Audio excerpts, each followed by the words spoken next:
Hi. Hi. Welcome. Thank you so much for doing this. Thank you. We found out that both of you guys are going to be here. I'm like, oh my God, they're legends. And then they yelled at me and they're like, make sure you ask just about the movie. And I'm like, I have to tell them quick that when I was in high school, we had a Grease club. And every weekend we would watch Grease over each other's houses. So this is like amazing. legendary that I get to be that's here. So cool.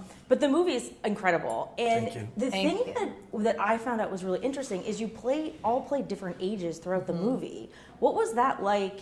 You know, obviously you guys have been in the business a really long time, so you were actors when you were young, and you know now you're more mature. Was it cool going back and forth like that, or how did that make you feel? That's a really, no one's really quite asked that yet. So you're first, but I found that to be the most interesting because we basically had to go from like 1961 till 2000, right? So I said to the director and the cinematographer, when you light us young, you have to really add to the illusion that we're young. So light us better than you would in our later years. When we're older, we are what we are. Like in prison, when I'm, look the way I look, know, it is what it is, and the worse the better. Yeah. But when we're younger, we have to play these decades accurately. Yeah. So I said, don't forget it.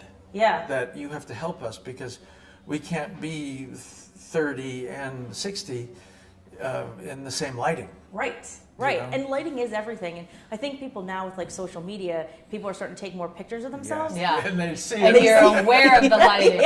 People are like, That's what I'm never looking more like. important than it is now. Than it is now, exactly. So when this project came across your lap, what enticed you to it? I mean, the mob is interesting, but also scary at the same time.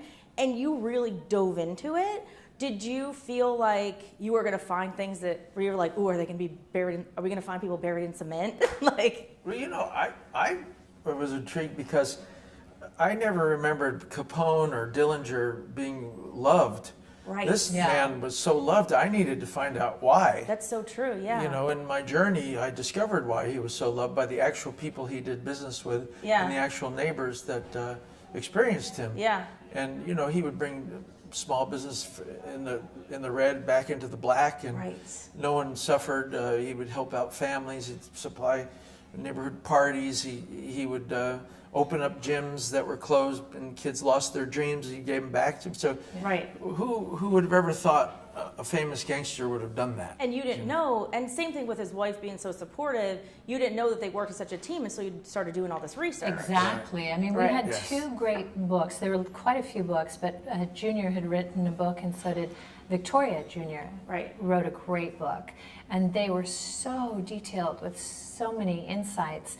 And then we got to, Junior was on the set, John Jr. was on the set every single day, and we spent a full day with Victoria, which is so which cool. is amazing. Yeah, and she had that opportunity. And she cooked us an amazing lunch, and the family was there and would go in and out. And I found that the most valuable because there was very little footage of her online. I had one interview that I could watch her mannerisms and the way she spoke and how she acted and was, but getting to know her and spending time with her, and later then being able to email. We still email back and forth. Right. Well, it's so interesting. We were talking about decades.